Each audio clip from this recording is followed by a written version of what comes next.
Hi, guys. Hello. Hello, hello. No, I have not pushed the wrong button. Laura is not here this week. Last week, we had EKB on for Hawaiian Night Marchers. Mm-hmm. And the way I have it done and set up is like guest 1, 2, and 3. Well, Laura's always guest 1 because, it's always me and Laura. Sure. But when we have a guest on, I like to have them in the middle. And so I put EKB in guest 1, but then I hit, like it went to dual cams and it said, it's Carrie Hopper and Laura Ackerman. And EKB was in Laura's spot. And I was like, whoops. This time it's legit, guys. Laura is in fucking Mexico like a little whore. And Yep. so our wonderful, wonderful dear friend and website queen and backup host extraordinaire is going to be joining us this week as we tell you one of the more creepy stories. That you guys all know, I hate to tell these kinds of stories, but you fucking love them. So we cover them for you. I'll need showers, lots of showers with holy water later. Listen, I've got my selenite in my hand. I've got my bracelets on. I'm like, oh God, where's the Palo Santo? I should probably light that. Yeah, guys, this one, you probably have been hearing a lot about what we're covering today. There is a brand new movie out. It is called The Pope's Exorcist. So that is who we're covering today, guys. We're going to be telling you all about Father Gabriel Amorth. So, my darling Erin, you're going to kick it off and do the first part. So why don't you go ahead and throw those sources out at everybody?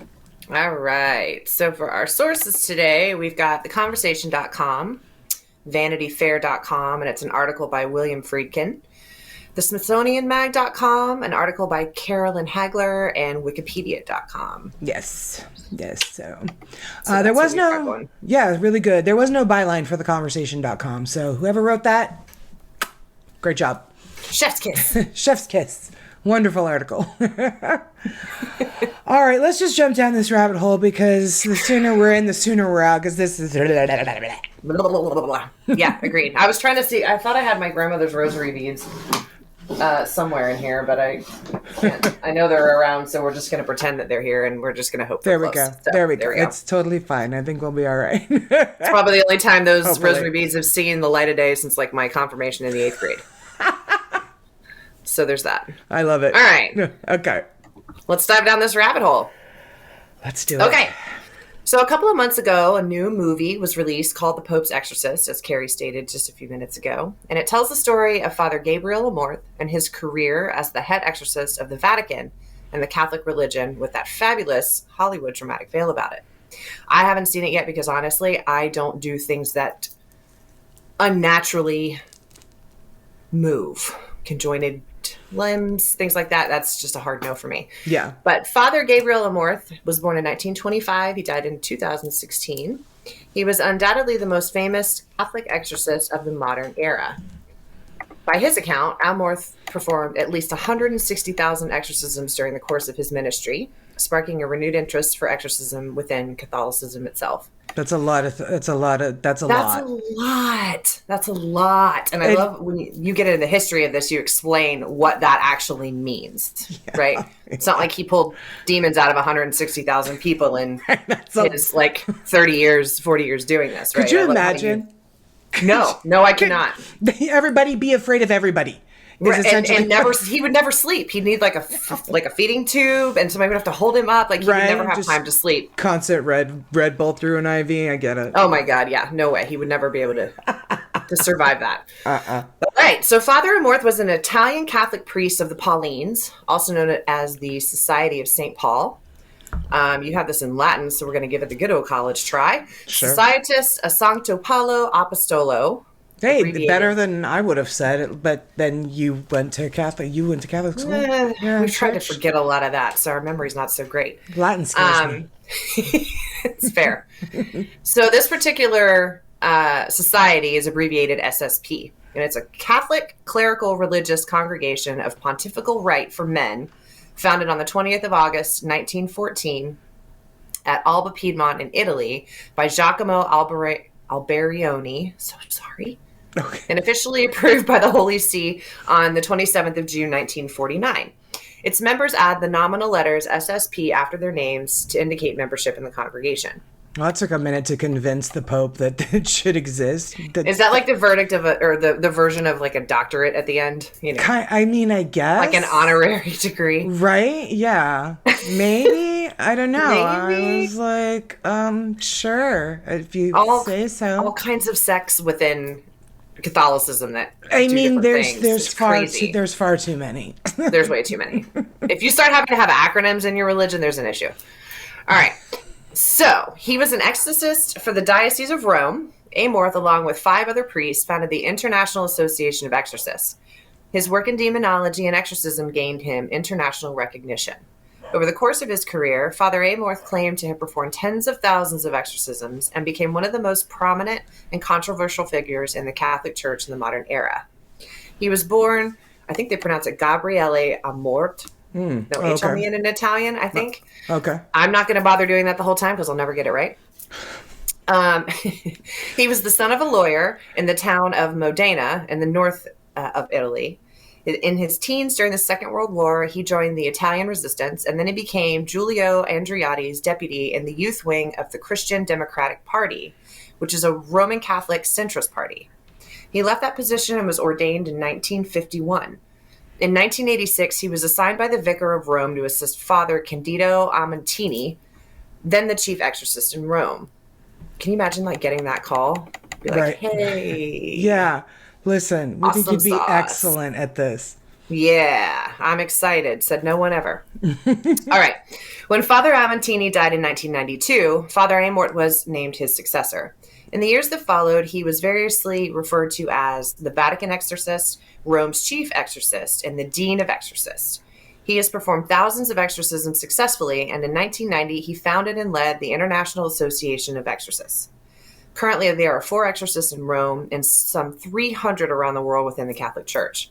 Father Amorth said many of them were trained by him. Ew. I mean, not ew, but just... Well, you're exorcising people and then having to train other people. Like, you do nothing but eat, sleep, and breathe exorcisms. I can't imagine that being, like, so much of my daily life. That's just, you know, I love the paranormal, and yes, I do come across some, like, mischievous and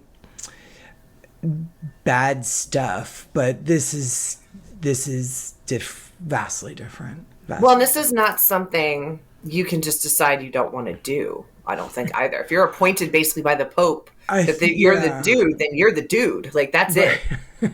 I respectfully decline. Right. You'd be like, well, you need to find another job. And I'd say, okay, you can find me under the nearest bridge. It's fine. Seriously. Hiding from all of you. All of it. Yeah, no thanks. Because at least with us in the paranormal, we can just step away if we need to. Yes, exactly. Yeah. Take a break or whatever. Yeah. Not this guy. God love him. All right. So we're going to talk a little bit about exorcism and the church. So exorcism has been a prominent rite of the Christian faith since its inception. The practice appears in the New Testament, which depicts Jesus casting out evil spirits in the Gospel of Mark. Jesus' exorcisms were evidence of his authority over the devil. They showed that he had spiritual power. Sure. That's a quote. Right. Exorcisms were common in the Middle Ages, and perhaps every society needs explanations for things that cannot be explained. As Hamlet said to Horatio, that, quote, there are more things in heaven and earth than are dreamt of in your philosophy, end quote. While Protestants perform exorcisms, the practice was out of trend around the 1600s. Like, how does that fall out of trend? Is the devil just taken out for a while, or right? Or they're just like, you know what? Deal with it yourself. We're kind of we got other shit to do today. This is boring. This is an off year for exorcisms. Yeah. Come back next year. All right, so during the first few centuries, exorcism could be performed by all believers, and it played an important role in attracting outsiders to the burgeoning faith. As Christianity took hold across the Roman Empire, exorcism shifted from a form of charismatic lay healing into a miracle carried out by figures of exceptional spiritual authority. From the 4th century, the liturgy of exorcism was refined as the early church assumed full authority over the ritual. The use of exorcism has waxed and waned over the centuries. During the mid-20th century, many clergy thought exorcism had no place in modern Catholic theology. That's interesting. It is interesting. You wouldn't have thought that, right? Right, yeah. I mean, I certainly wouldn't have. And I did 12 years of Catholic school. I don't think yeah, and I think that there's always going to be like either something from as and I don't mean to like belittle anybody's religion, but something as kind of small as crisis of faith all the way up through, hey, I think that I am demonically possessed. Like I don't. Right. So I find that it's interesting that they felt like it had no place. Maybe it could have a tiny place, but no place. Should have a tiny place, but no place. Yeah. So I don't know. I thought that was interesting. And I think it's an interesting perspective on how religions pick and choose what they choose to focus on. Right, yeah. And just because you decide it's no longer a focus doesn't mean it's not a thing anymore. You know what I mean? Right. I mean, I don't think he just goes underground for a while and just stays there. No, but what do I know? Probably not. I mean, you know. Listen, I've never been Catholic, and Laura says she's one of the worst Catholics, so I don't have a really lot to go on with regard to, Catholicism and all of their, ways and means. Yeah, it's an interesting, without diving into it too much, I will say that we spent an entire year learning about the things we're not allowed to do. That I do remember from when... The catechism. My niece and nephew were going to CCD. I do seem to remember all the stuff that they were having to learn. Yeah. Yeah, so a lot of rules of things you can't do. Whatever. Right. All right. So back to Father Amorth. Okay. So during Vatican II, which was an international conference of Catholic bishops held between 1962 and 1965, it signaled a move away from exorcism as the church attempted to modernize. The 1960s and early 1970s represented a historical low point in the practice of this particular ritual. Okay. Yeah. The period following witnessed a backlash of conservative, charismatic Catholicism with exorcism at the forefront. The work of Catholic exorcists, such as Amorth, played a significant role in legitimizing the modern practice of this ritual. This growing popularity provoked the Vatican to publish a new set of exorcistic guidelines in 1998. Say that 10 times as fast as you can. Exorcistic. Okay. Exorcistic. Okay. All right, so they published the guidelines in 1998 and increased the number of priests trained to address demonic possession. While many clergy remain skeptical, support for exorcism is present at all levels of the Catholic Church, and in the last decade, the practice has experienced a worldwide surge in demand. Question for you. How much of that has to do with the field we live in? Probably a significant amount. If I get asked, when people find out I'm a paranormal investigator, if I've been asked once, I've been asked about 100 times. Yeah. How many times have I been or had to confront or been in a place that had a demon in it? And honestly, the answer is 0. 0. It's very, very rare. It's very rare to come across a place that is demonically haunted. It's very rare.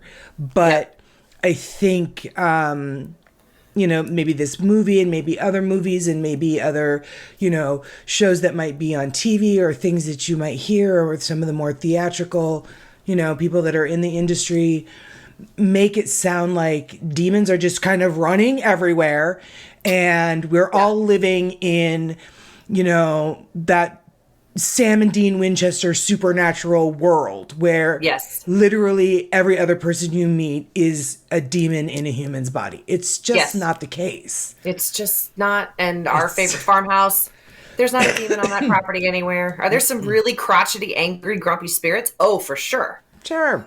But that's my fucking neighbor too. I know. You know what I mean? Like, mine too. I don't think he's a demon. No. But it's so much easier, and that's what sells, right? So it makes sense to me that during, when the paranormal as a community and its exposure was on the rise, that this kind of rose along with it. And it's obviously the easier thing to assign too. Oh, well, it's obviously a demon. It's like, no, you just don't understand what's happening. It's actually you're old neighbor who built the house, who really loves the place, who just really isn't happy with the coffee maker that you're using or whatever. Like, it's right. Yeah. not stupid. Yeah, doesn't like the fact that you've turned his favorite like workshop into a sex dungeon. Like, it could be any number of things. It doesn't have to be demonic. Demonic is probably one of the very last places you should try and go if you're trying to. Well, it's not going to make him happy either if you start tossing that around. Yeah, for sure. For sure. All right, I squirreled. I'm sorry. No, it's fine. It's like, okay. So today, exorcism is associated primarily within Catholicism, though not exclusively. As recent as 2017, Pope Francis told a group of priests that they should, quote unquote, not hesitate to call in exorcists when necessary. You know what? I need to pause you really, really quick. I'm so sorry. One of my clients is calling. You're good. I'll be right back. No problem. Okay, sorry, guys. When work calls. When work calls. All right, so we were going to do a somewhat of a dive into what is an exorcism. So, the Catholic Church divides exorcism into minor and major. A minor exorcism consists of sacraments and blessings used to treat demonic influence. The priest will usually deliver a prayer, invocation, or litany upon the afflicted. Lay people may also pray on the afflicted's behalf. Typically, a minor exorcism is applied to all individuals being baptized into the Catholic Church. I didn't know that, by the way, that was a thing. Okay. Baptized Catholic. I had no idea. I had no idea either. Is that like people who are like converting, I wonder? Or is that like babies or? I would assume they do it to everyone. I mean, it makes sense. That would be my guess. I mean, might as well. Yeah. I mean, it makes sense. 2 birds, 1 stone, right? Sorry, I have like allergies and my nose is itchy like crazy. No, that's okay. Okay. So anyway, fun facts to know and tell. I didn't know we were basically exorcised by the church when we're baptized. That's. I mean, it makes sense. It does. Totally makes sense. Just fun facts to know and tell. Protect all around. Yeah, just to cover bases. I think it makes sense. Yeah. Sure. All right. So a major rite of exorcism is only carried out when there is a perceived case of demonic occupation. Okay. These rituals encompass readings of the Psalms and Gospel, reciting of specific exorcistic prayers, there's that word again, holy water, a crucifix, and the performing of the sign of the cross. The exorcist might also use, quote unquote, the imposition of hands, as well as the breathing on the person's face, which is known as exsufflation. Okay. In this instance, exsufflation, EXSUFFLATION. Okay, now I'm just picturing CPR. But probably not. I'm hoping that the priest has decent breath. Although I guess if you're possessed by a demon, that's the least of your concerns. Probably the very least of your concerns. You're like, whatever, it's fine. It smells like dead fish. It's good. Okay. It's all right. Whatever. So, in this instance, Hollywood's sensationalist depiction of exorcism does at least get the basics right. The church requires a thorough medical and psychiatric examination before a major rite of exorcism can be implemented. Okay. Canon law, the code of laws governing the church, dictates exorcisms can only be performed with express permission from the local ordinary, a church officer who can execute these laws. Apparently, not easy to get either. Yes. Oftentimes. No, yeah, it's not. But I also feel like somebody with that kind of power that you have to get the express permission of this individual should have a more powerful title than ordinary. That's a really good point. Although I guess on the scale, because doesn't he then have to take it from his location up the chain of command? Maybe you get more extraordinary the higher up in the chain you get. I don't know. Maybe. I don't know. But I agree with you. If you have that kind of power, you definitely need a cooler name than a cooler title than from the local ordinary. Right. Is he wearing a bland sweater and eating oatmeal every time you meet with him? Like that's... Sorry. Okay.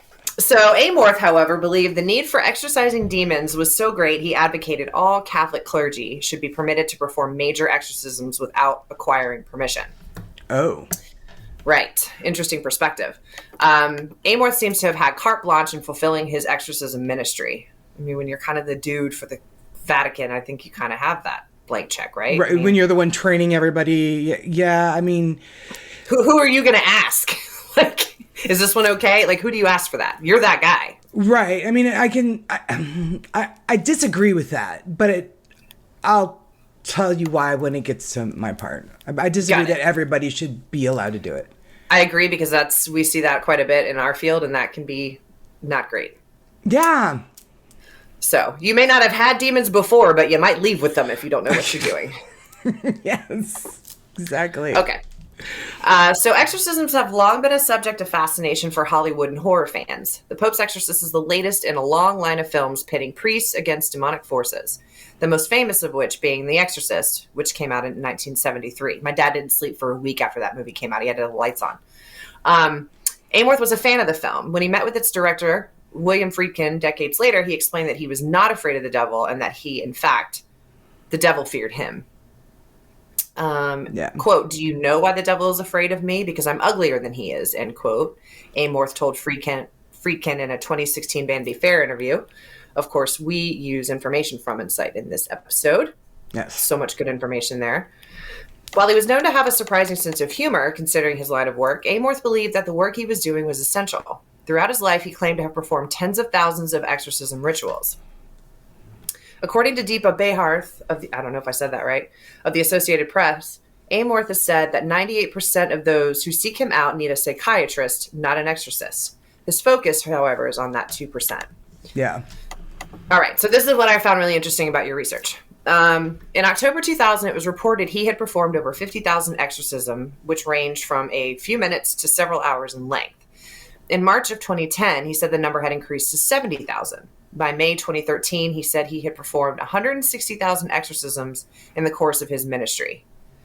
That makes my brain hurt. A little, yeah. I'm like, that's too much. That's way too much math. Way too much math. Is there tally marks somewhere on a wall? Right. Hang on a second. According to Amorth, each exorcism does not represent a victim of possession, but rather each exorcism is counted as a prayer or ritual alone. Some possessed victims required hundreds of exorcisms. That makes me feel actually a lot better. Right. Like when you make a statement like that, you have to break it down. You can't just be like, oh yeah, I did 160,000 exorcisms, because of course everyone's perspective of that is going to be what the movies say, which is clearly not the case. Right. Exactly. Yeah. Okay. So Edward Peters, a professor of canon law, finds Amorth's claims to have personally performed 30,000 exorcisms over 9 years astounding. Even accepting Amorth's claim that only 94 of his 30,000 exorcisms represented full-blown possession, that would have required roughly one case a month to be thoroughly examined and processed over 9 years with hardly a break. Amorth believed that a person might be possessed by more than one demon at once, sometimes numbering in the thousands, which is what accounts for the high number of reputed demons exorcised. Okay, so that also... I mean, it doesn't make me feel better for the person that was afflicted with thousands of demons, but right. That, it's just kind of proving that demonic possession is rare. Yes. It's not as common as 160,000 people have demons in them. Exactly. Well, and I think too, I've seen a show on him where they showed an exorcism. You and I were talking about it a little bit earlier, but they also spent some time discussing the lines that people wait in to meet with him. Yes. And if you let's say that's 100 people in line, which is probably a low number. Yeah. Of those 100, only 2 of them may actually have a full-on demonic possession that he discusses. But that's not to say that they don't have something else going on, or it requires like a minor rite of prayer or whatever. Right. Yeah. That's true. So, but I do think it's good that they at least break those numbers down for you, so you just don't have that like vision in your head, because then it lends itself to be not believable. Right, and it just, I feel like you're right. I feel like it might encourage people to be like, "Oh my God, I think I'm possessed by a demon." Yep. When really you just had a really fucking bad day, and everyone is a twat waffle. Or you're an addict and you just want someone to blame. Right, exactly. So, okay. So, where were we? Here we go. When asked whether the devil can strike inside the Vatican City, Amorth stated, quote, "He has already tried. He did it in 1981 by attacking John Paul II by working with those who armed Ali Agca." I did look that up. End quote. Okay, good. Because I was like, good luck to her. Yeah. When the Pope passed him, Agca fired several shots and wounded him, but was grabbed by spectators and Vatican security chief Camillo Sibin. Look that one up too. This prevented him from finishing the assassination or escaping. 4 bullets hit John Paul II, 2 of them lodging in his lower intestine, the others hitting his left hand and right arm. 2 bystanders were also hit. The Pope survived the assassination attempt. After serving almost 20 years of a life sentence in prison in Italy, at the request of Pope John Paul II, Acca was pardoned by the then Italian president, Carlos Azeglio Ciampi, in June 2000 and deported to Turkey. Which a much bigger man than me. I mean, yeah, but I mean, he is. That's why he's Father Amorth, and I'm not. Right? Yeah, that's the Pope for you. That's kind of like his whole job is like, teaching forgiveness and Yep. But there's a line, isn't there? I mean, maybe if you're not if you're the Pope. I don't Just know. as a mere human, I guess. Yeah. All right. So Father Amorth attributed the number of exorcisms performed to his opinion. Quote, people have lost the faith, and superstition, magic, Satanism, or Ouija boards have taken its place, which then open all the doors to the presence of demons. I agree. Sorry. So, yeah, I agree too. Amorth offered the following guidelines to those exercising the charism of exorcism. Any such person must be highly regarded for their prayer life, faith, acts of charity, and judgment. In addition, he must rely solely on the, quote, word of God and traditional prayer, be completely detached from monetary concerns, be profoundly humble, and treasure obscurity. Well, that leaves me completely fucking out. Samesies, except maybe the obscurity part. I like that. I like that side of things. As I sit on a podcast here recording live on a camera. Little bit. Amorth's claims of performing over 160,000 exorcisms requires further investigation. In his biography, An Exorcist Tells the Story, Amorth clarified an exorcism was an individual prayer or ritual ranging anywhere from a few minutes to many hours in length. He could thereby perform dozens of exorcisms per day, usually on troubled souls appearing on his doorstep. By Amorth's own admission, only 100 of the exorcisms he performed were for outright demonic occupation. Amorth demonstrated a rather cavalier attitude towards exorcism. In his biography, he wrote, quote, an unnecessary exorcism never harmed anyone, end quote. Oh, well, okay. Well, I mean, when in Rome, as they say. True. He also outlined the ritual itself was diagnostic. Only through the exorcism itself can we determine with certainty whether there is a satanic influence, he said. And this rationale explains Amorth's impressive exorcism record. Yeah, that's for sure. And amazing. I need to quit moving my cursor when I'm on the screen. Yes, and I agree. There's kind of a lot to unpack with your part alone. Yeah. So we're going to do that here in just 2 seconds. And then we're going to get to my part where we talk a lot about William Friedkin and his experience meeting Father Amorth. Is it Amorth or Amort? I think we typically say it Amorth with the H on the end, but I think in Italy it's Amort. Amort? With the T at the end. Okay. No H. Okay. Like still spelled the same, but I think pronounced that way. Cool. All right. Yeah. I'm going to go refill my drink and then we're going to get into my part of it. And we will be right back. But to you guys, as always, it's just going to be a little blip of time. Okay. Sorry, guys. We're back again. So, yeah, you had mentioned that, like, he thought that everybody should be able to perform an exorcism without permission. Right. And I kind of disagree with that solely because there have been some cases that we've covered on this podcast, and the one specifically that comes to mind is the exorcism of Anneliese Michel, who was a German girl who was actually the basis for the exorcism of Emily Rose. Right. And she had had so many exorcisms she ended up dying. And her parents and the priest that performed the exorcisms were actually put on trial for her murder, essentially. Yeah. So I don't necessarily think that just anybody should be able to perform an exorcism. Not saying that her parents or that priest was irresponsible in any kind of way, because I actually think he did have permission to do it, if I remember correctly. If I'm wrong, guys, let me know. I know you will. But I just don't think that, like, if you're insisting that you have a demonic entity in you, that anybody could be like, you know what, you're probably right.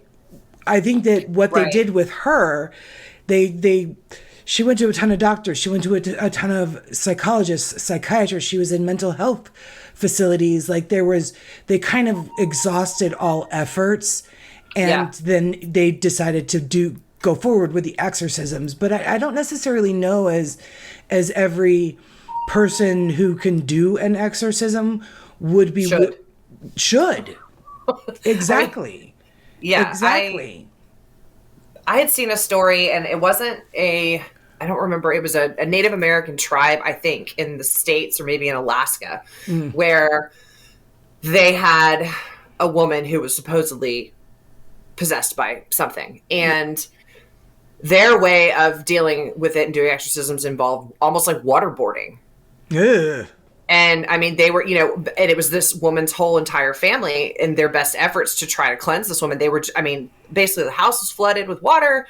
I mean, she ended up dying. They killed her. Yeah. Same kind of thing. And then I think when they went to court, they were able to sort of ascertain or take the position that this was a religious belief, that it was not intentional, that they had no intention to kill her, and they just went too far. Yeah.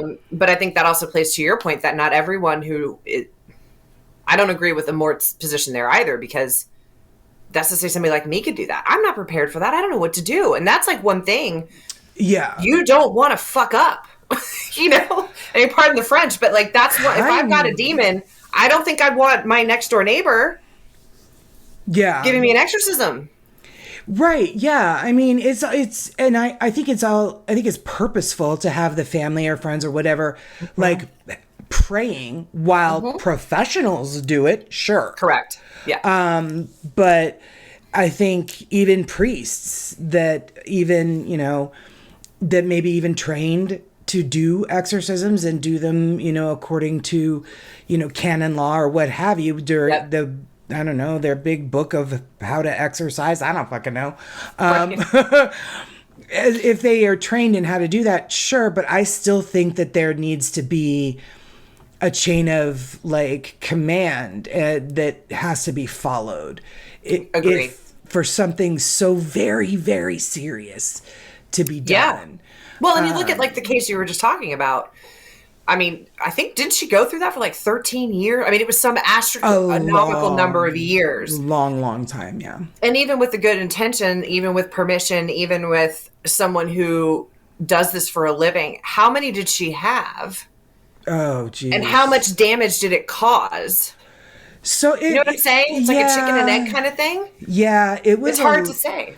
It really is. That was a really, really unique case. It was. Where the demons inside of her, she had 7 inside of her, I think it was. And it was like Nero, Judas, Hitler. Yeah, she had a lot of them in her. They weren't letting her eat. So she was essentially starving to death. She had like shattered her kneecaps because she was doing so many genuflections on the stone floor of their home. Like it was chaos. Well, you can see like the pictures of her, before this took over, and then after. I mean, the way she looked when she died, was totally. The circles, the teeth were all squirrely. It was just skin and bone. It destroyed her. Yeah, yeah. So, but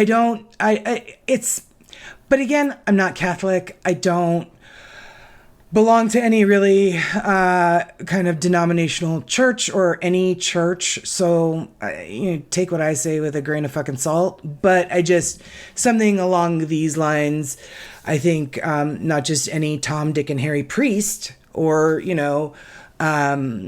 person who is of any, type of clergy of any type of denominational church, a bishop, a reverend, a pastor, or whoever. I don't think just any of those types of people should be able to perform exorcisms because they believe the person to be possessed, because I think there is examinations that need to be done. And like you said, he admitted himself that 98% of the people that came to him for an exorcism weren't actually possessed. It's the 2% of those people that he was focusing on. Yep. So what I'm getting ready to talk to you about right now, guys, is one of the 2%. And so the director of one of the most famous movies about exorcisms, The Exorcist, William Friedkin, had the opportunity to meet Father Amorth and witness an exorcism for the very first time himself in 2016, 43 years after he directed one of the most terrifying movies of all time, and one that I am still in trouble with my mom over for lying to her about seeing it when I was 13 years old, after she forbade me to ever watch it. And I'm 46. Sorry, Miss Nancy. Yeah. So, anywho, I'm also in trouble with my best friend's mother, Janice, because she's who I lied to and said, oh yeah, my mom said I could totally watch it. And, then yeah, I didn't come clean for like 20 years, but they're both still real irritated with me over that.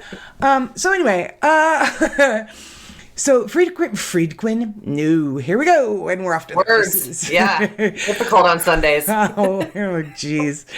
He had said that he'd been curious to meet Father Amorth for many years, and that in the early 1970s, when he directed The Exorcist, he had never witnessed an exorcism. So he thought that maybe this would be an opportunity to complete the circle and to see how close those who worked on the film actually came to reality, or if they would like find out that it was complete like invention, right? Right. So he goes on to admit that he is an agnostic, that he did believe in the power of God and the human soul are unknowable, and that he didn't associate the teachings of Jesus with the politics of the Roman Catholic Church. He says, quote, the authors of the New Testament, none of whom it is now generally believed by historians actually knew Jesus, were creating religion, not writing history. And I think a lot of folks kind of, as time goes on, think that as well, that, you know. Yeah, they were kind of creating their religion. So he said that he had no particular interest in the spiritual or the supernatural when the writer of the book, William Peter Blatty, had asked him to direct the film of his novel, The Exorcist. Oh. So, yeah, he had said that Blatty started writing the novel 20 years after hearing about a case of a possession involving a 14-year-old boy in Cottage City, Maryland. And we do cover that case, The Exorcism of Roland Doe, in episode 78. So if you guys want to go and have a listen to that, that's the case that inspired The Exorcist. Do it after you listen to this episode. Don't stop right now and go listen to it. But so the case had actually been chronicled at great length in 1949 by the Washington Post, which quoted Catholic sources saying that the boy had been possessed and was successfully exorcised.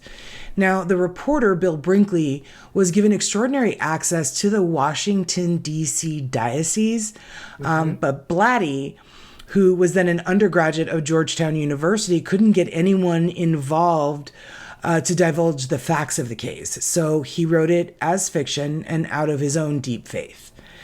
Interesting.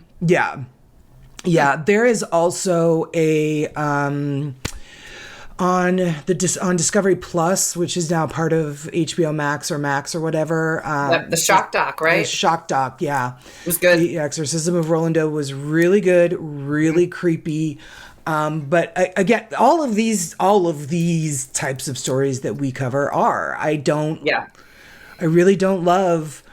I don't love them at all. I don't at all. So, hold on. But they are a reality. That's I think the thing where they are, yeah. They're not fun to discuss, obviously. But I think at the same time, like, people need to discuss them from this perspective more. Yeah. Of a factual perspective as opposed to the sensationalized Hollywood stuff we all know and, in my case, hate. Right. Yeah. But, you know. It's, I mean, you know. It is what sells, but it is also why I'm clutching on my selenite really tightly during this whole episode. So, I do actually have a fun fact about The Exorcist, which if you will remind me, because I will forget, I will say at the end of the show. But anyway. Okay. I'll do my best. Friedkin, here we go.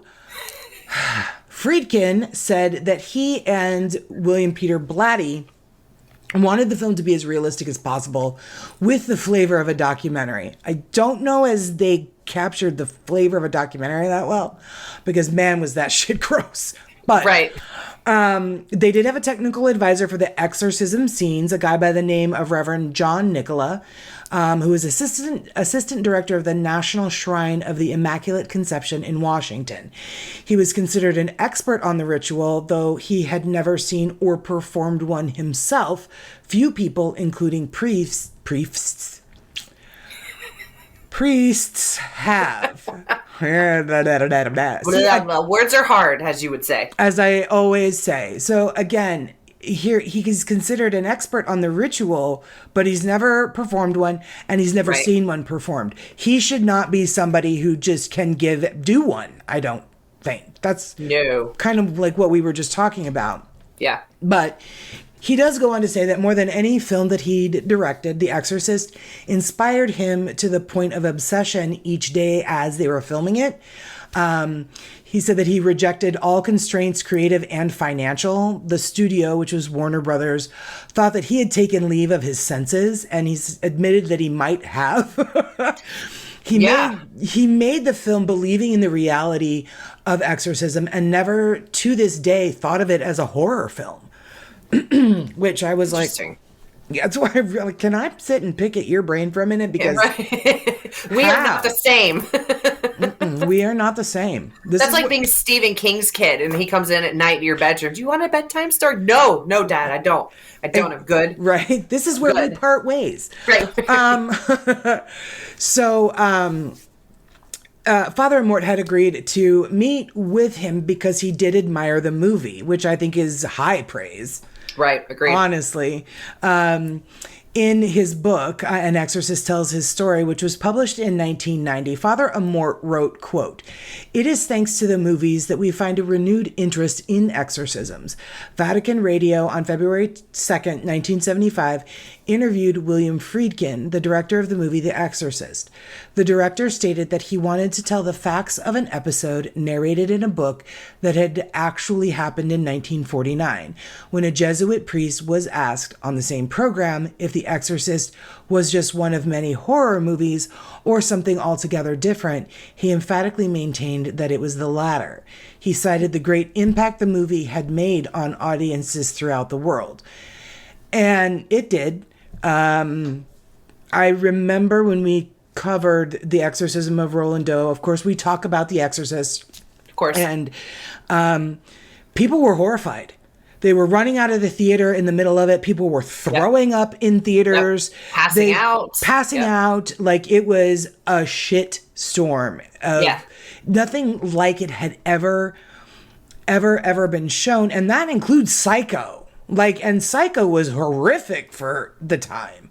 Yeah. So I think it's like we talked about it. It's when you're dealing with things that happen in real life that are true. Yep. Spin or not. No. You can no longer really deny that they're not, like, you can't say they're not happening, right? And to me, it's different when you have a movie like Psycho. Sure, we have plenty of serial killers in this country, but sure. There's something different about things that are tied to religion for me specifically, because it brings out like the darker side of things, even though it's for the good. Yeah. But it's kind of, I think up until that point when that movie was released, it was something that was just kind of mythically discussed somewhere, not here, right? Yeah. Now you can't deny it anymore. Right. Now it's everywhere. Now it's absolutely everywhere. Yeah. And in 73, dear God, that was just something that was not, I'm surprised the movie got made. Yeah. I'm really surprised the movie got made. But anyway, so Friedkin, hey, I said it right. You did! So he was able to witness an exorcism with Father Amorth. And he detailed this exorcism for the article that was in Vanity Fair. And I think you had seen a couple of clips of.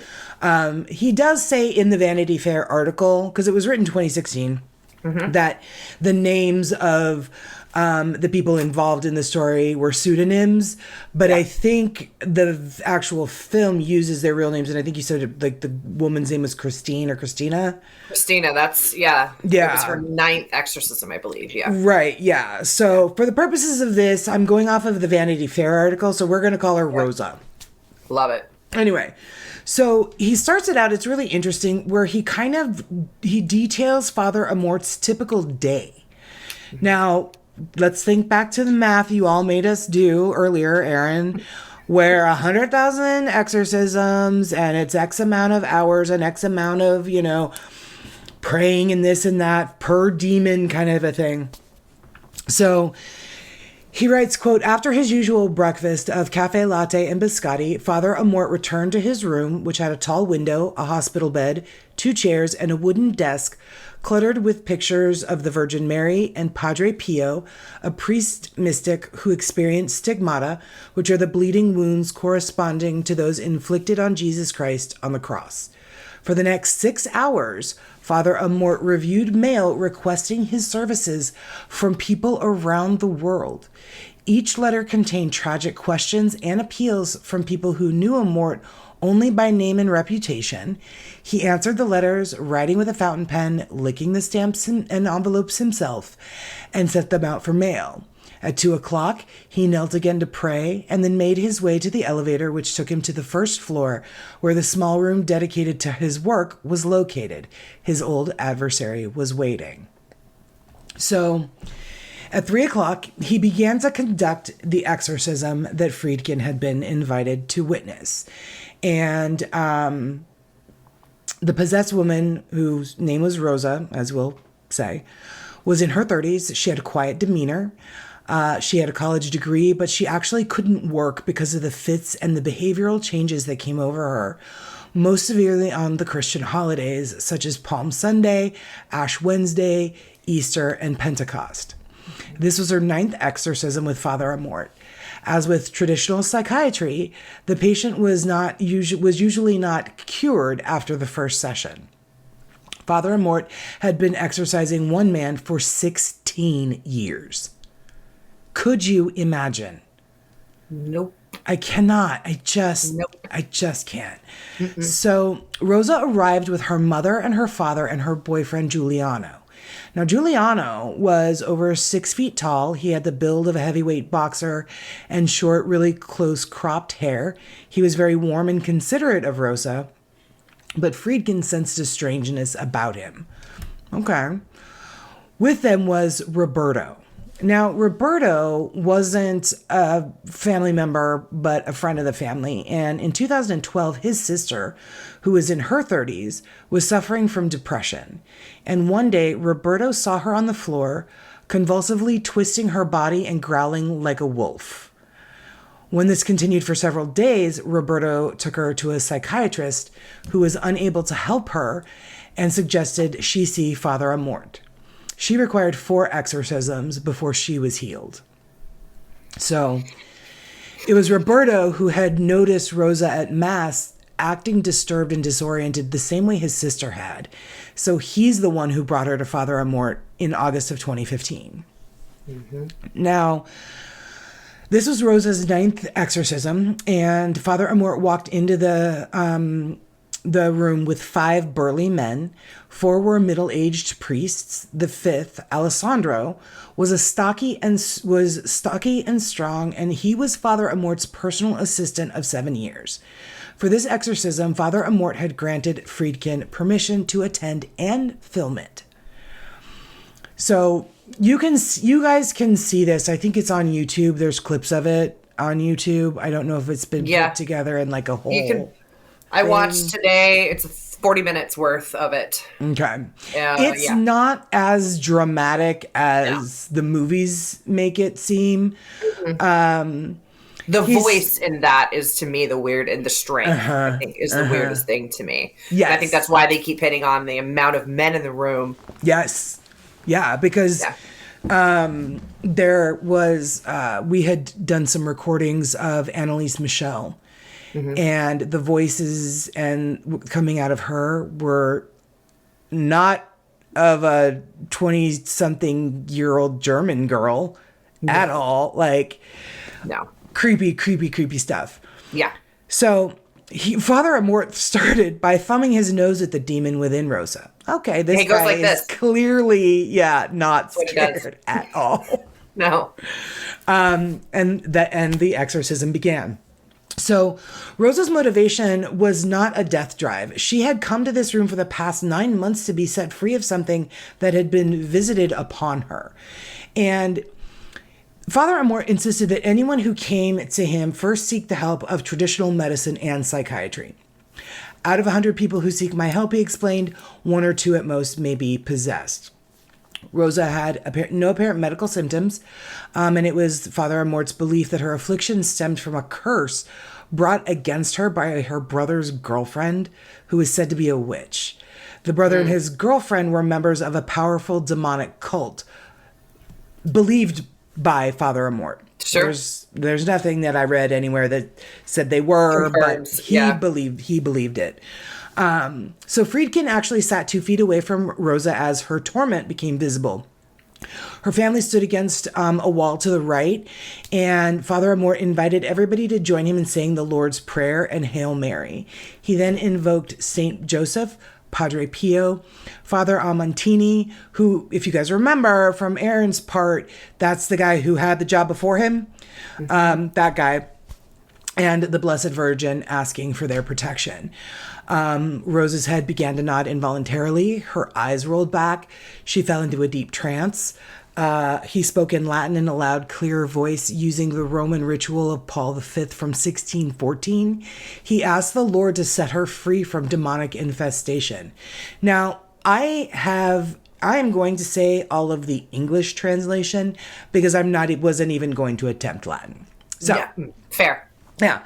He started by saying, I exorcise, O God, this unclean spirit. Where's my selenite?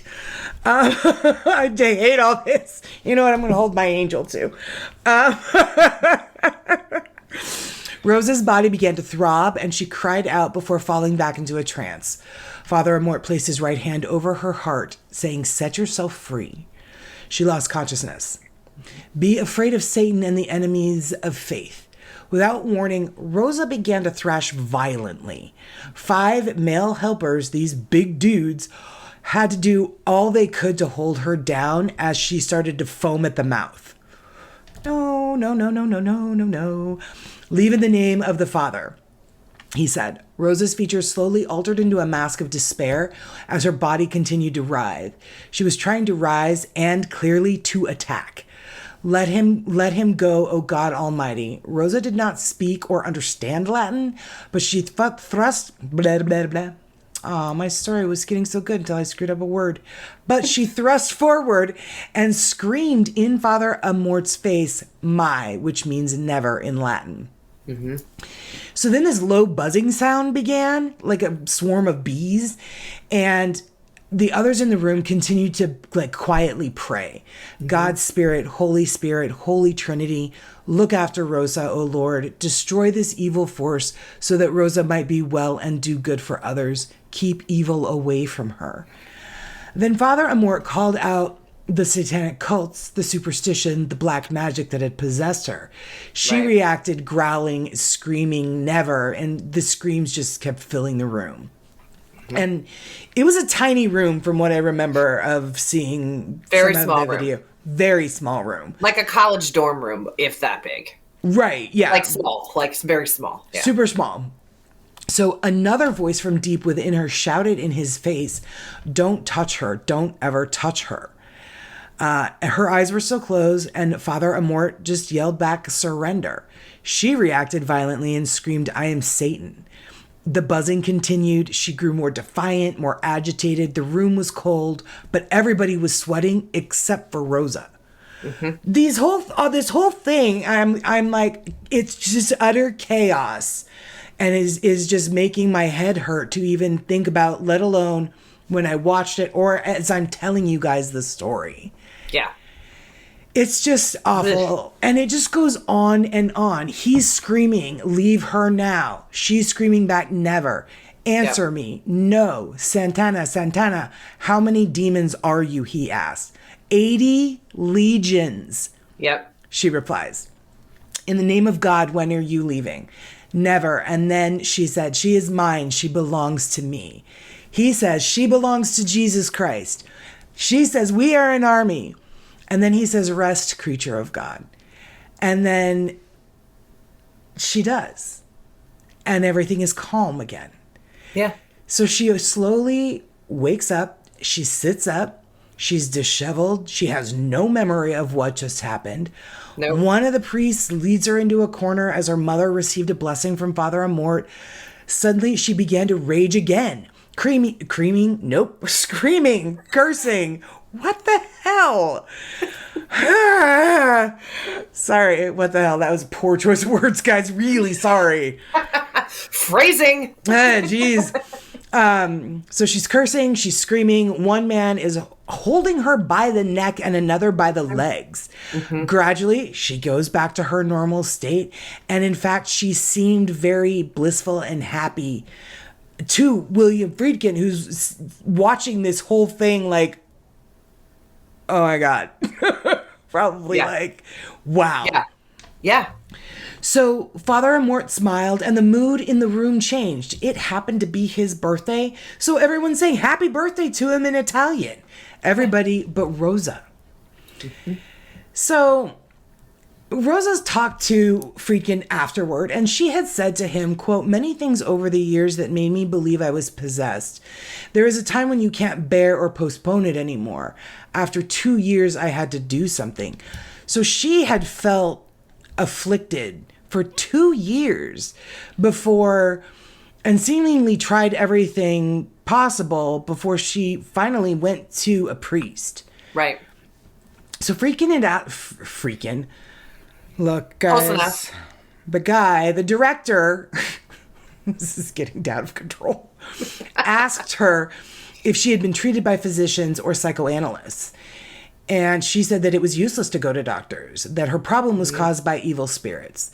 Right. But she had also been to see other priests.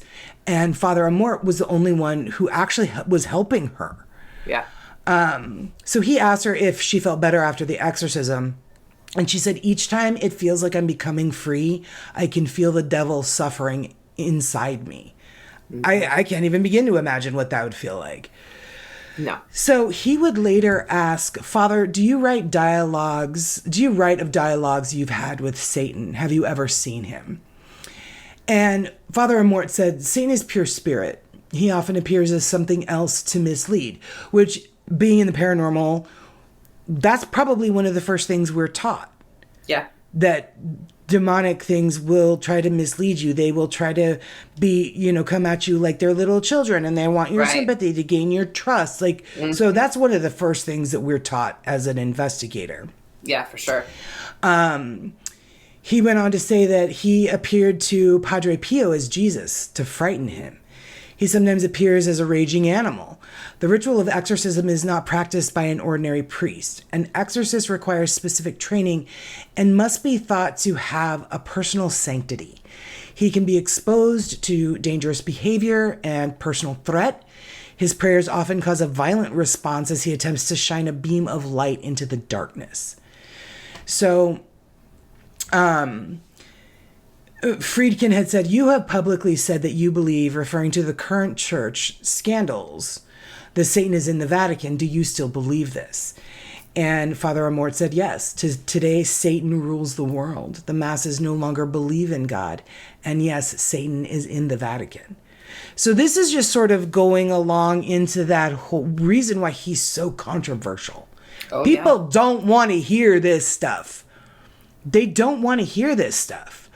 But he seemed to believe it with his whole heart. And he is literally the Vatican's exorcist. So, what was super, super interesting was Friedkin wanted to get credible scientific opinion about what he had witnessed. A skeptic's explanation for, quote, the possession phenomenon is unconscious fraud. wherein a suggestible person is aware of the behavior that's expected of him or her and performs it out of social compliance, as a child does when a parent shows approval, right? Mm-hmm. That's a skeptic's perception. Yep. So what he did was he showed the video of Rosa's exorcism to two of the world's leading neurosurgeons and researchers in California and to a group of prominent psychiatrists in New York. Mm-hmm. Now, Dr. Neil Martin is chief of neurosurgery at the UCLA Medical Center. He's performed more than 5,000 brain surgeries and is regularly cited as the top 1% of his specialty. Jesus. So, right? So on August 3rd, Friedkin showed him the video of Rosa's exorcism, and this was Dr. Neil Martin's response. Quote, "Absolutely amazing. There's a major force at work within her somehow. I don't know the underlying origin of it. She's not separated from the environment. She's not in a catatonic state. She's responding to the priest and is aware of the context.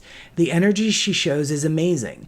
The priest on the right is struggling to control her. He's holding her down, as are the others, and the sweat is dripping off his face at a time when she's not sweating. This does not seem to be hallucinations. She appears to be engaged in the process but resisting. You can see she has no ability to pull herself back." Woof. Woof is right. So he asked this guy if this was some kind of brain disorder. And the doctor said that it didn't look like it was schizophrenia or epilepsy. He said it could be delirium, an agitated disconnection from normal behavior. But the powerful verbalization that you hear from her, that's not what you get with delirium. And it sounds like there's several of them at once. Like it's like, you know, when you overlay, when they make like house music and stuff, and it's like, it sounds like, or when people are singing and all the different, they record themselves singing all the different, you know, frequencies or whatever. Sure. It's like that. And it doesn't sound human. Yeah. Period. And with delirium, you see the struggling, maybe the yelling, maybe this guttural voice seems like it's coming from someplace else. Right. He said that he'd done thousands of surgeries on brain tumors, traumatic brain injuries, ruptured brain aneurysms, infections affecting the brain, and I haven't seen this kind of consequence from any of those disorders. This goes beyond anything I've ever experienced, that's for certain. The guy who is the top 1% of neurosurgeons. I was like, insane. Dear God. So Friedkin also showed the video to Dr. Itzhak Fried. Sure, let's throw in another difficult name. We're going to call him Dr.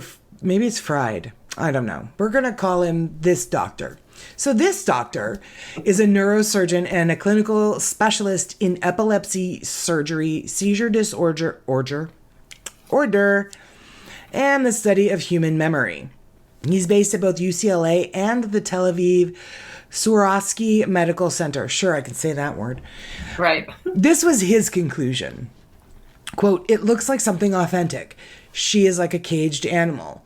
I don't think there's a loss of consciousness or contact because she's in contact with the people. She appears to respond to the people who talk to her, but it's a striking change in behavior. Mm-hmm. I believe everything originates in the brain. So which part of the brain could serve this type of behavior? The limbic system, which has to do with emotional processing of stimuli, and the temporal lobe. I don't see this as epilepsy. It's not necessarily a lesion. It's a physiological state. It seems to be associated with religious things. In the temporal lobe, there's something called the hyper-religiosity. You probably won't have this in somebody who has no religious background. Can I characterize it? Maybe. Can I treat it? No." Mm-hmm. What? Okay. Scary, right? Scary, yes. So he asked this doctor if he believed in God. And the doctor took a long pause before answering, quote, "I do believe there is a limit to human understanding. Beyond this limit, I'm willing to recognize an entity called God," which I think is probably one of the most beautiful ways of phrasing something like that. Agreed.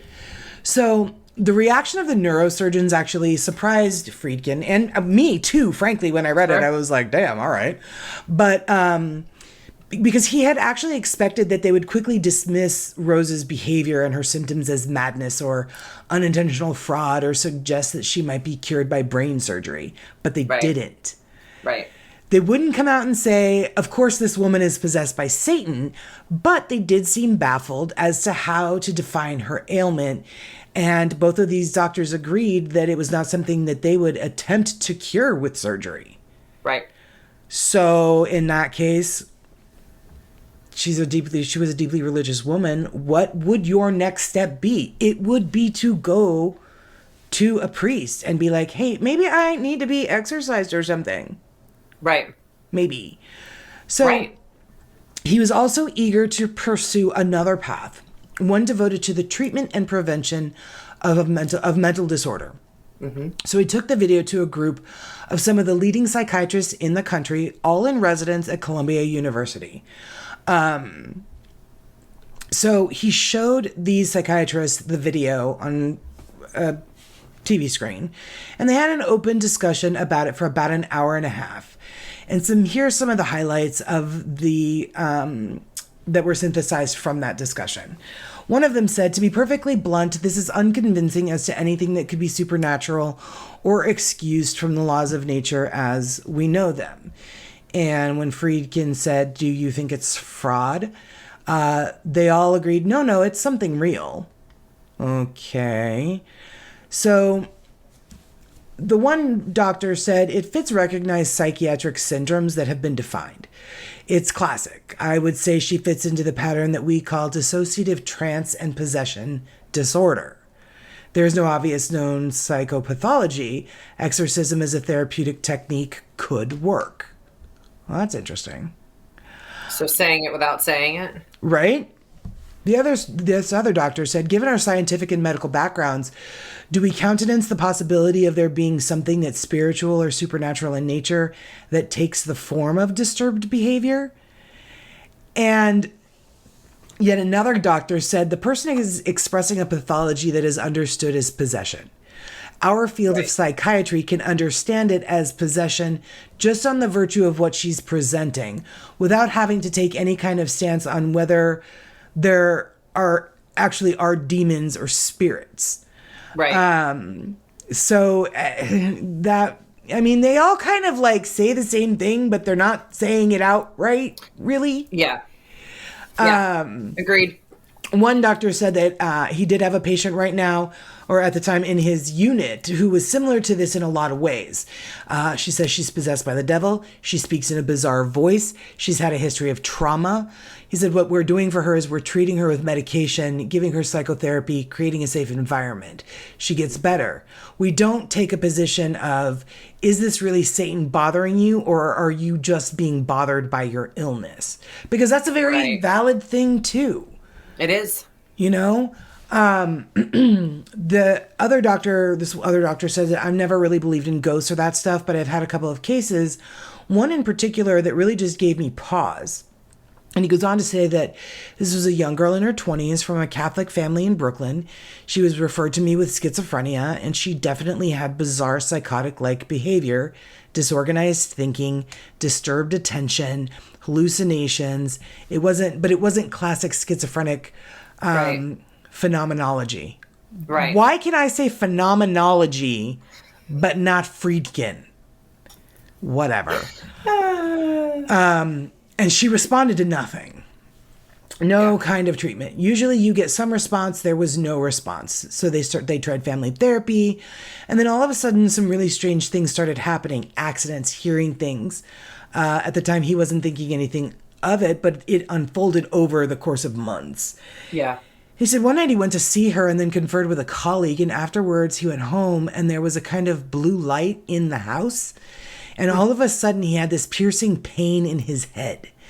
He called his colleague, and she had said the same thing, and this was really weird. Like, nothing like this had ever happened together cohesively between the two of them regarding visiting one patient. Mm-hmm. So He said the girl's family was prone to superstition, and they may have mentioned demon possession or something like that, but obviously he didn't believe it. But when this happened, he got completely freaked out. Sure. So it wasn't a psychiatric disorder. You want to call it a spiritual possession, but somehow, like The Exorcist, we were the enemy. This was basically a battle between the doctors and whatever it was that afflicted the individual.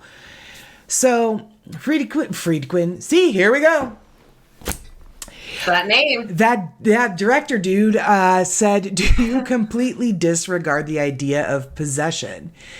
And so the doctors were like, "No, there was no way I could explain what happened intellectually. I might have said it's possible, but this was an example that added credence."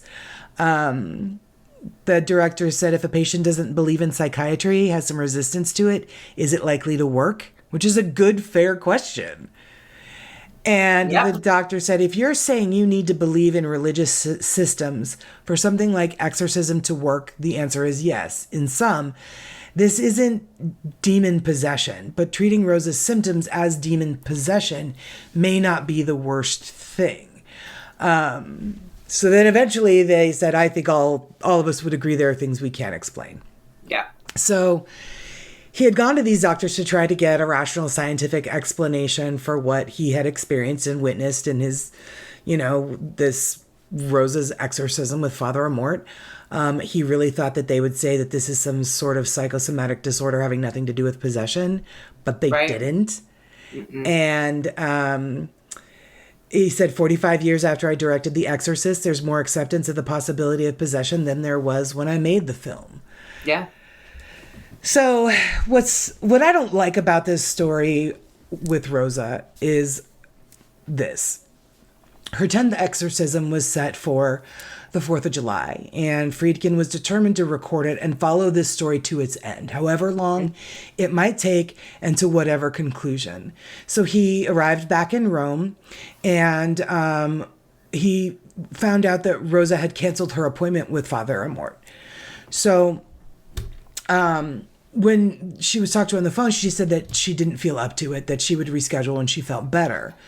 So this Francesco, this interpreter guy that was working with Friedkin, had asked her if, since Friedkin had come to Rome, we could film some background footage with you to show, what appeared to be your normal life with your family, your friends, your boyfriend. And she agreed. And so they decided, okay, well, we'll meet on tomorrow, July 5th. So the day before he was going to meet her, he visited with Father Amorth again at his residence, and he emphasized that he believed that Rosa was one of the rare victims of demonic possession, that her infestation was made worse by the curse from her brother and his girlfriend. Father Amorth had told him that even when Rosa appears normal, she experiences mental suffering. Mm-hmm. That after the 9th exorcism, there was some improvement, but she's not liberated. Perhaps it won't be me who is successful with her, he suggested. He said, there is someone who plants the seed and someone else who harvests. And Jesus reminds us that it is he who sets people free, not the exorcists. So after visiting with Friedkin for a couple of hours, he seemed really tired, and they hugged, and Father Amorth gave him his blessing, and he left, and he turned back once to see him smiling and waving goodbye at him. So the next day, Rosa canceled her meeting with him, only to call back and reschedule. She said that she was going to meet him in Rome, then called back a few minutes later sounding angry and frustrated, wanting to cancel again. And so clearly there's something going on with her. Oh, yeah. So then late that evening, she called to apologize. She claimed she had forgotten the date of the meeting, but she did tell Francesco, this interpreter, that she was looking forward to seeing Friedkin again. She asked if we could meet her in this small town close to where she lived, just outside of Rome. And they set an appointment for 11:30 the next day. So she said she would meet us at 1:30 in this public park. So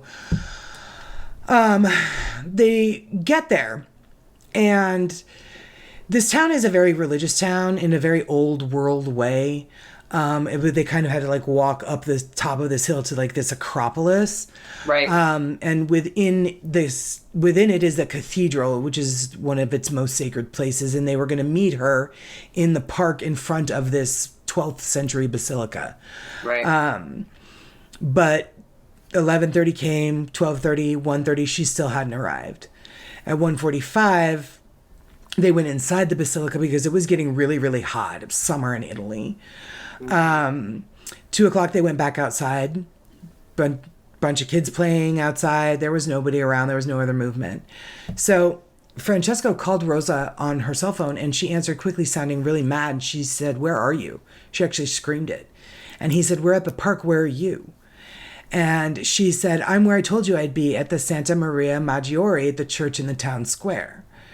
So they walk a quarter mile back down the road, and they enter the door on the right at this Santa Maria Maggiore that dominates the public square, this bigger basilica, not where she said they were going to meet. Right. And they entered the door on the right at the base of the bell tower, he said. He said for the next 15 minutes, they were kind of trapped in a living nightmare because just within the entrance was Rosa, her mother, and her boyfriend Giuliano, and they were sitting on dirty plastic like chairs. Right. Her mother was crying. Giuliano stood over Rosa, holding her tightly to the chair, one hand around her neck and shoulders, the other around her waist. She was growling, screaming, struggling to break free, but it wasn't Rosa. It was a monstrous, ugly, despairing creature with a gravelly voice filled with anger and anguish. It was the voice of the damned. She was far worse than during the exorcism he had witnessed, but there was no priest there to control her behavior. The church was otherwise empty except for them and this horrific thing going on inside it. Right. So him and this Francesco, the interpreter, stood there and they just kind of watched in stunned silence as she slid around the floor, pulling her big, huge boyfriend to the ground with her. Nope. Right? For a moment, she looked at Friedkin with this malevolent grin that he said he would never forget. Then he said came a sad, painful moan as she collapsed into a trance. Then there was a terrifying roar that burst from her entire body. The color drained from her face. Her disheveled hair flew wildly in all directions. She foamed at the mouth again. She made a shrill, wailing noise, over which her mother yelled at me in Italian, "Give us back the film." To which Rosa shouted, "No, no, non voglio," which I guess means "I don't want it." So then she collapsed again, and she was crying and exhausted. Her brother, or no, not her brother, her boyfriend, was still holding on tightly to her, said, "Your film must never be seen." And Francesco, the interpreter guy, was trying to translate all of this to Friedkin really quickly. Rosa was like, "Yes, I want it seen." And her mother was like, "What will happen to my son if the film is shown?" So what struck Friedkin as weird was that the mom was concerned more about her son than about her daughter who was under his curse. Because if he was in this demonic cult, him and his girlfriend cursed her.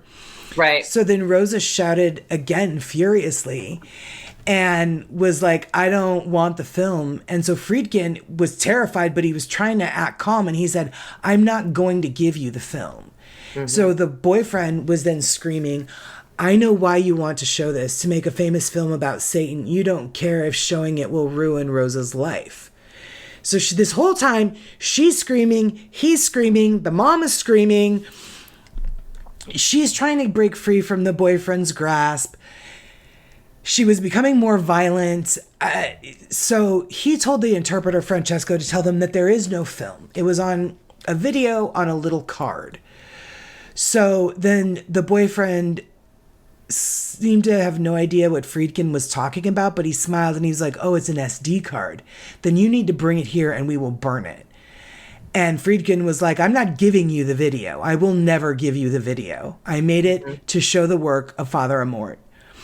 And then the mother threatened to get lawyers and sue Friedkin and Father Amorth. Oh, And then the whole time Rosa's screaming, I am Satan, I am Satan. I'm like, this is chaos in this church. And also, how is nobody that like works at the church like running in going, what is what happening the fuck in is here? going on? Seriously. Yeah. So her boyfriend is like, she is possessed by Satan. If you show it, it will be used by Satan's followers. And Rosa's like, no, I want it to be seen. I want it to be seen. So it goes back and forth like this. Right. And their family is threatening Friedkin, if you don't give it back to us, we will kill you. Satan will kill you. We will find your family. We will kill you all. This is the boyfriend now. And I'm like, what in the hell? And it was the first time that anyone had threatened Friedkin's life in this entire process. Yeah. And Rosa was back in her trance. He looked directly at the mother, and the boyfriend was like, I am not going to bullshit you. I will never give you this video. Yeah. And he turned to the interpreter and he was like, let's go. We're done here. And so they left, and a few moments later, they could hear screaming inside the church that was still going on from Rosa. Yeah. As the heavy wooden door slammed shut. Mm-hmm. I was like, holy hell. Oh, dear God. So it ended up being a situation where Rosa disappeared from Father Amorth's radar. She didn't return calls, messages. She never scheduled another exorcism with him. It was believed that her boyfriend and her brother now had control over her. Yeah. It would be, Friedkin said that it would be flippant for him to not take their threat seriously. And the memory of what happened in that little church bothers him and stays in his mind to this day. Oh, I bet. He did hold on to the hope that Rosa would eventually reunite with Father Amorth and that he would free her of her demons. But in later that same month of this whole chaotic scene, Father Amorth had difficulty breathing. He had to cancel all of his appointments and was admitted to the hospital, where he was diagnosed with a pulmonary condition and pneumonia. He died on Friday, September 16th at 7:37 p.m. So when Friedkin heard the news, he was devastated, as was everybody who had loved him. But he thought that he would be okay. Right. And he remembered something that Father Amorth had said to him. He said, do you know why the devil is afraid of me? Because I'm uglier than he is, like you had mentioned in your part. Mm-hmm. So they had his funeral at Santa Maria Regina degli Apostoli alla... sorry, all of our Italian listeners. Hey, you gave it the good college try. Yeah, you know? At a beautiful, beautiful church. It was a cloudy morning, but the sun appeared as the Requiem Mass began. 1,000 people filled the church and stood outside. All of the 5 priests that were helping Father Amorth with Rosa's exorcism were there, as were many of the patients that Father Amorth had liberated. Yeah. The mourners approached the coffin and kissed it, but Rosa was nowhere to be seen. Before dying, Father Amorth had told Roberto, his assistant, when I get to the good place, I will continue to fight the devil even harder. So, what a life. I know. It's really insane. So Venafro is another hillside town that has less than 12,000 people that live in it. It's in southeastern Italy, near Alatri, I guess is how you say it. There, according to Carrie, you're in the home stretch, you can do this. There, according to Roberto, a clergyman who recently performed an exorcism on Rosa, in the middle of the ritual, the clergyman called on the spirit of Father Amorth for intercession, and Rosa began to writhe and screamed, don't call him. Father Amorth and Rosa's work is not yet finished. Yet, however, he still remains, I know, I'm telling you what, man, this guy, he still remains controversial.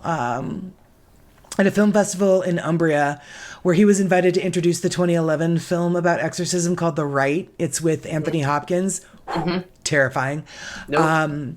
Father Amorth was quoted as saying that yoga is satanic because it leads to the practice of Hinduism, and all Eastern religions are based on false belief in reincarnation, and practicing yoga is satanic. It leads to evil, just like reading Harry Potter. I was like, whoa, yeah, okay. Phew, adios me. Yeah, me too. A long time ago. Long time ago. So Amort claimed that Emanuela Orlandi, which is a true crime case that I had heard of from My Favorite Murder, covered it. She was a Vatican City schoolgirl who went missing in Rome in 1983. She was kidnapped. He claimed that she was kidnapped for a sex party by a gang involving Vatican police and foreign diplomats. He said that she was later murdered and her body disposed of. Amort claimed that girls were recruited at the Vatican for parties, adding that her death was, quote, a crime with a sexual motive. So, He called it like it was. You can't fault him for that. He did. I mean, he had his extremism on that too, but he did, exactly. This little girl, she was a teenager. She mysteriously disappeared while returning home from a flute lesson in 1983. Excuse me. Sightings of her in various places have been reported over the years, including inside Vatican City, but they've all been unreliable. Her disappearance and the events that followed led to much speculation on the involvement of international terrorism, Italian organized crime, and a plot inside the Holy See to cover up a sex scandal.